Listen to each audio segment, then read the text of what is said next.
I've been working extremely hard in constituency 25, and when I was a minister, that afforded me more of a national role. I have made my opinions known and the views of the party known on the doorstep and within Parliament. The party brings numerous things that you'll read about in the party's manifesto and platform that we have all contributed to, that I think will be reassuring and will bring about the type of development that we would like to see in the best interests of Bermuda. I personally, from where I even live, developed the Engle Street Community Association, which has had 2 very successful festivals, have worked extremely hard with My Time Productions, Darlene Hartley, to keep local musicians employed with the support of the Department of Tourism and the Pembroke Community Club and various individuals in the community. So that's my musical development. Have made available with Shine Hayward the Hall of Fame. We recently had some students come there to learn about their musical history. I'm very excited about that. In addition to that, as a restaurateur, have worked extremely hard to ensure that Bermudians are given an opportunity to demonstrate their skills in the workplace. So I think I've been a very busy person on a constituency level, in my community, and on a national level as a whole.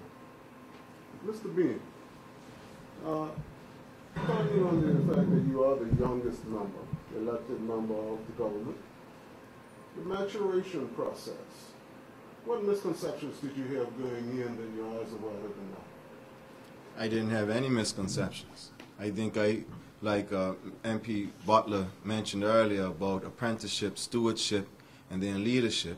As a young person, I think I've set an example of that process. I entered into politics in 2004, and today, 7 years later, you find me as a member of the cabinet. In other words, nothing just falls out of the sky for anybody. What you put in is what you get out. And so I didn't have no expectations that proved me wrong as I entered into as a member of Parliament or subsequently as a member of cabinet. I recognize that we're human beings. We have the right intention. In order to be successful and effective requires prior preparation, careful study, meditation, and a high degree of humility and self-discipline. Mr. Butler, the last time you ran in your constituency, it was the Unite the Bermuda Party.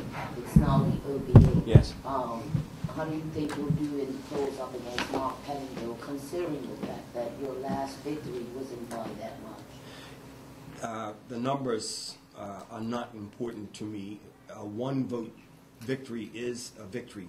I think it was about 56. I was able to defeat Marc in 2003. We actually are very good friends.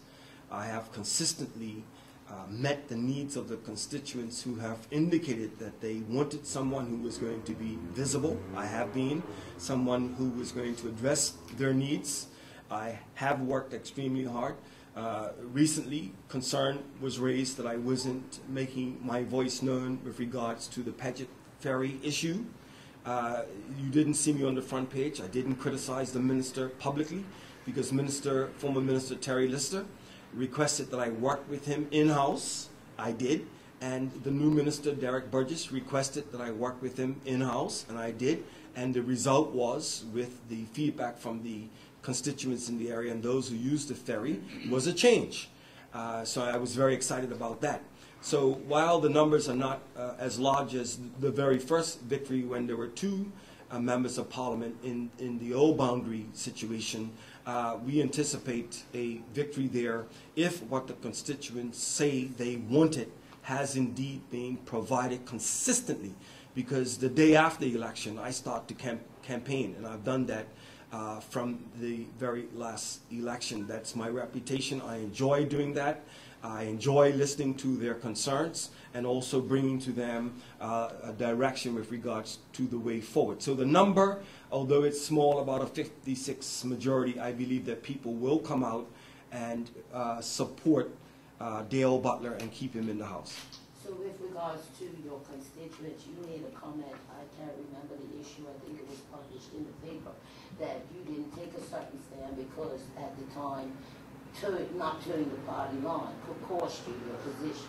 So what are you saying that's different about Bill Butler today to your constituents, considering you're planning on victory? Well, it's always an issue. I think my track record stands for itself that as a member of an organization, I have in this room in a caucus expressed my opinions. You win some, you hope to win them all, but you don't win them all. When you lose, you're a part of a team, you have to toe the line.